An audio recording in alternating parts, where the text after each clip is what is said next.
What's up, fellow welders and fabricators? This is the Blurabbit from Blurabbit Fabrications.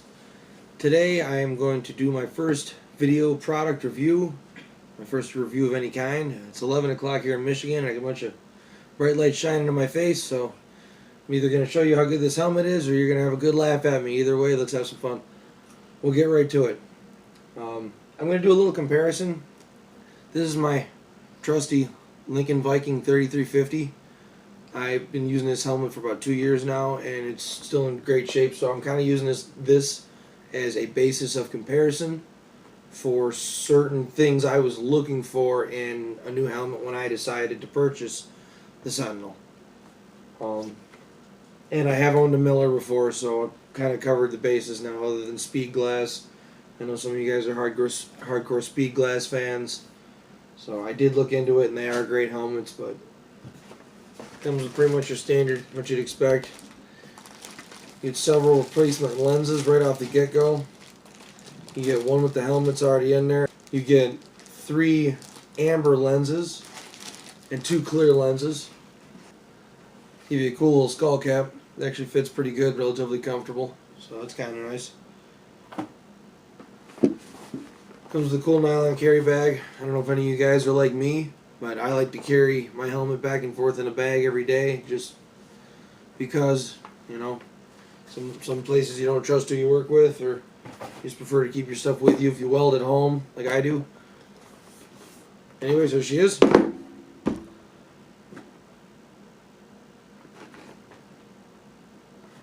me look at the inside here. We'll try and do some close-up shots. Add some things in from the inside, do a couple of different views. We're going to edit all this together real nice for you, hopefully. Anyway, that being said, I have found it's more of a TIG welding helmet. It works great for MIG. You see everything that's going on around you.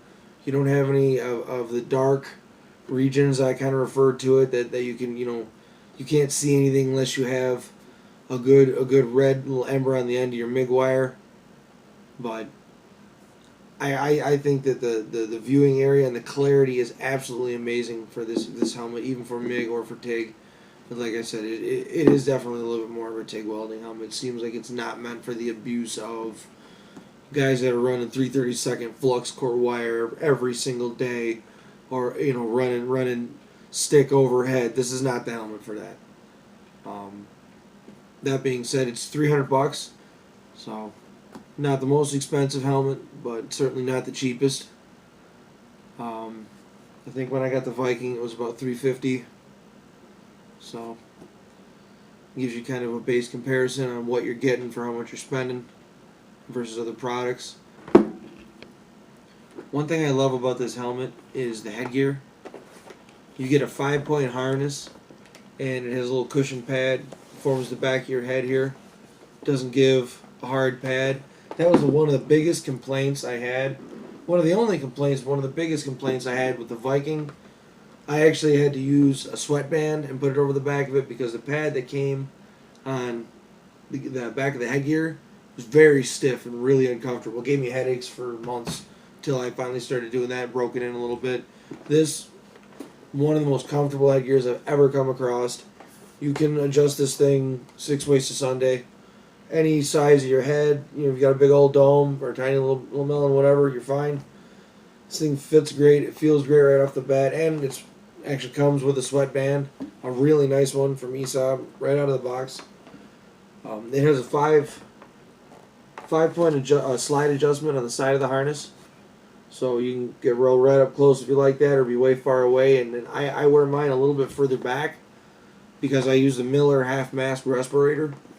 If I'm doing a lot of heavy MIG welding, which I do most of the time, I try and wear my respirator. For all you safety guys out there, I do try.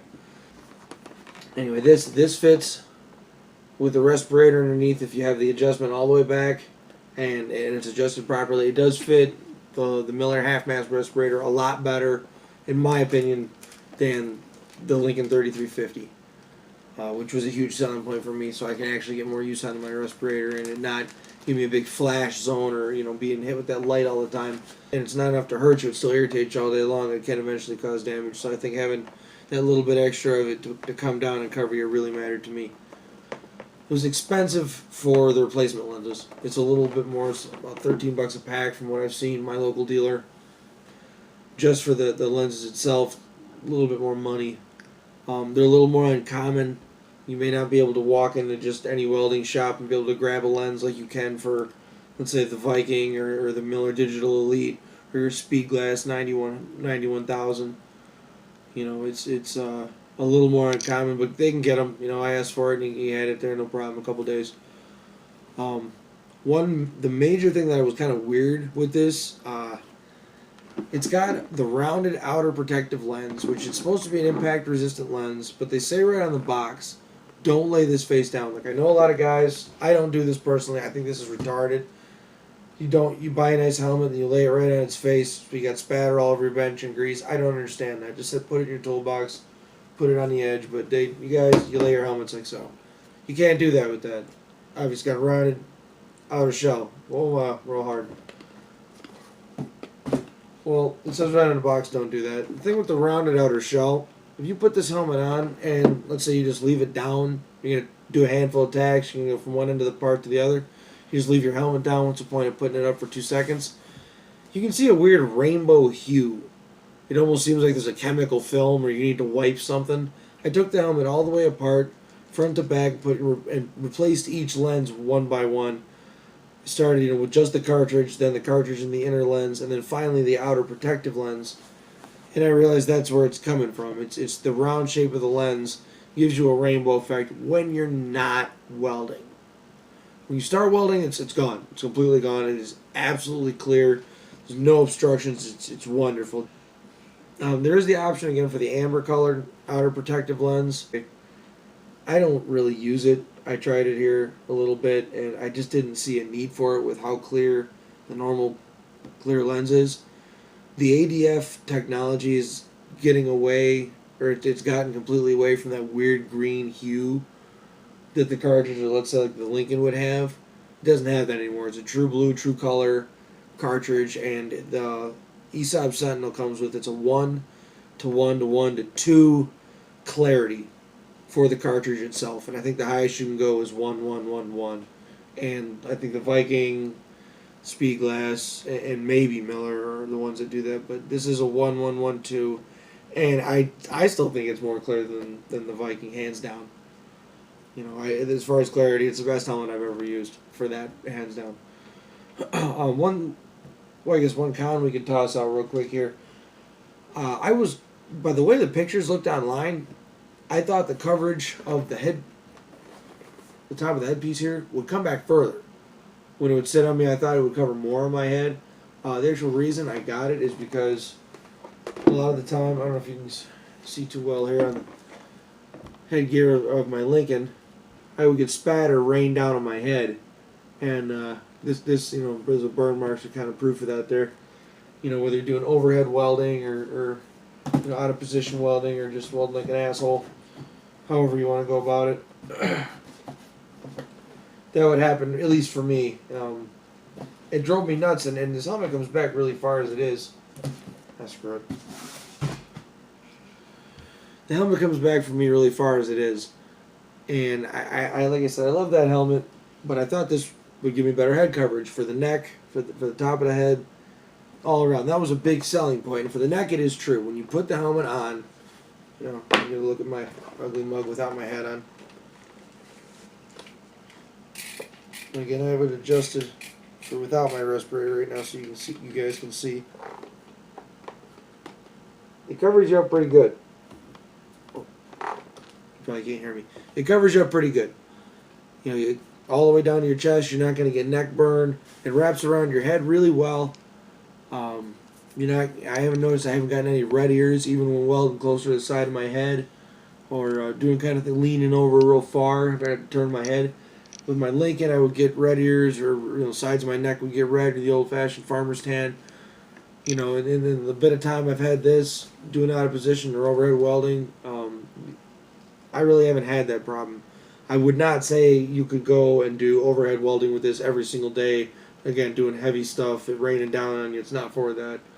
But if you got to lean over once in a while, get a couple welds, you're building a big frame or something, you can get away with it, it's fine. You know, the point I'm trying to make here is it does have a lot better coverage around your head and your neck, but not so much over to your head.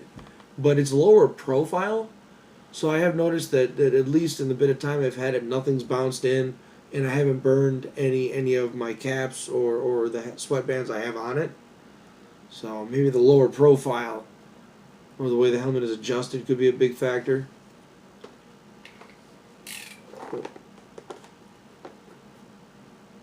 You know, again, this is kind of how it looks sitting on here. It comes down. The helmet weighs 1.5 pounds or so. That's what the manufacturer specifications say.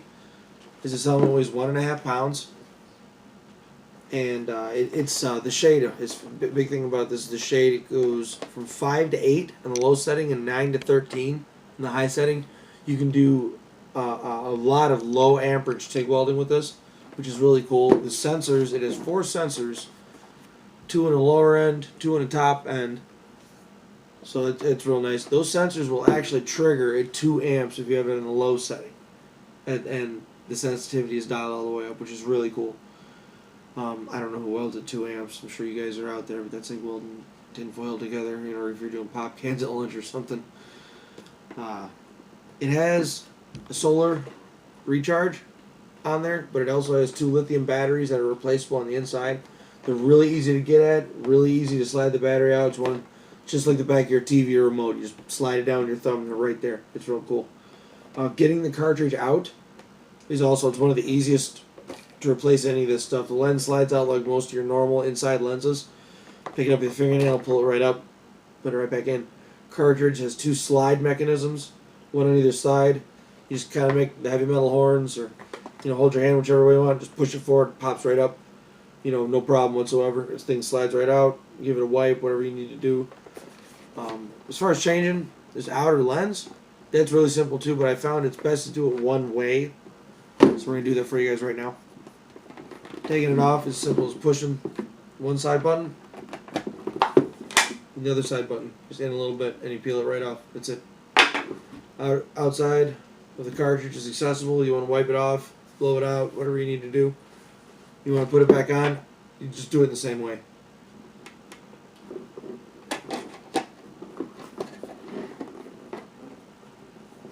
Put your right side on first, wrap it around. I like to put my hand inside because it feels like if you have your hand inside to help the helmet keep its shape, because it's a little bit thinner material, it just clicks right back in.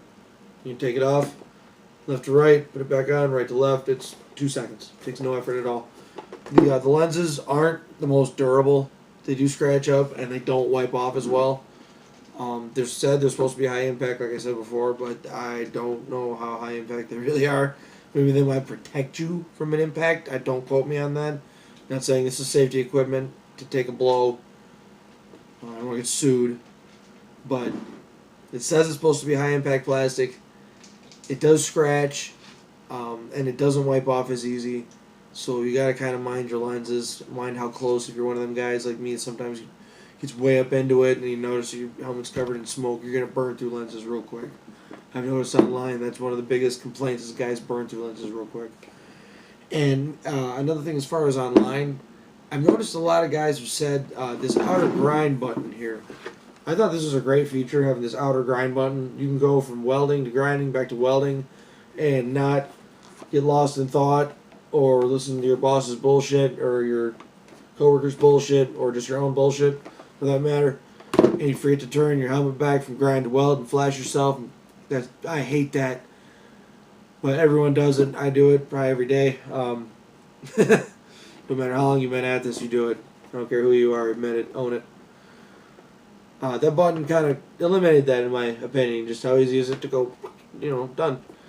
Well, some guys say that this button isn't very responsive, and I haven't had a problem. I have read this to be a common thing on the internet, though. Maybe I shouldn't say common, but common enough to where that it comes up in Google searches. So it does have an inner grind button on the digital touchscreen. You just turn on hit the display button, and you hit touchscreen grind. Simple as that. You just gotta like any other helmet. You gotta remember to switch it back when you're done. That's foolproof. It works every time. The touchscreen's real nice. It's real clear, it's real clean, it's real easy to read, it's real responsive. But again, it's a touchscreen inside your welding helmet, so I wouldn't go throwing this thing around, or you take care of it to some extent.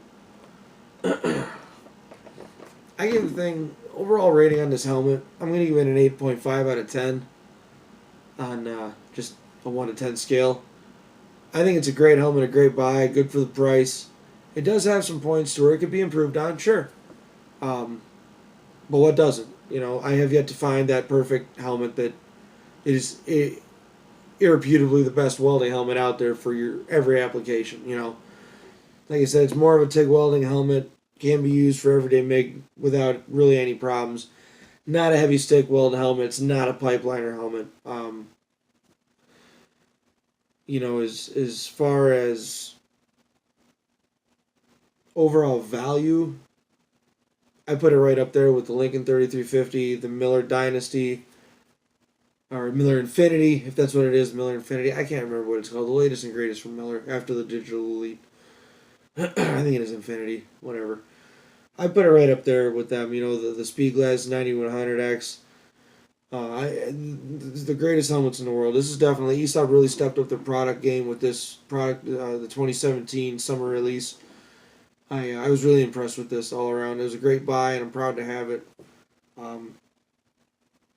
I would recommend buying it. If you're thinking about it, if you're someone that does work that is not super industrial heavy, if you're not a guy that climbs structural iron all day long, if you're a shop welder, I would very much recommend, if you're looking for a new helmet, you're thinking about buying something that's an upgrade to you, investing in your career, investing in yourself and your safety and the quality of your work, that's definitely one to consider. If you guys have extra comments or questions, like I said, this is our first video. This is my first video ever. Yeah, the little down in the comments. I guess we do that now. We gotta point down to the table. There's not like a comment section below me, magically on this table.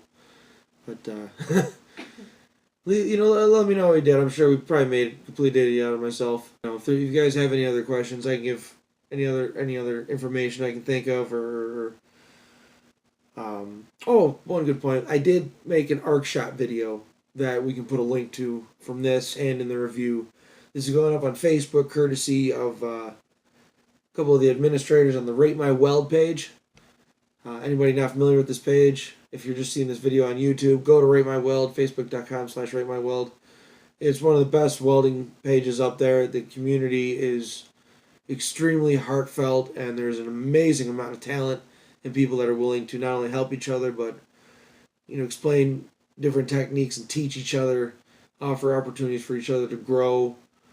And it's really a brotherhood, and it's really something cool to be a part of. So if you're not familiar with it, go check it out.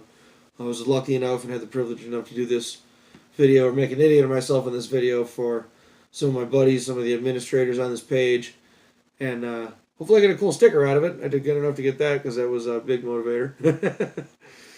But other than that, this has been the Blurabbit and my first official video. Hope you guys enjoyed it, and I will catch y'all later. Take care.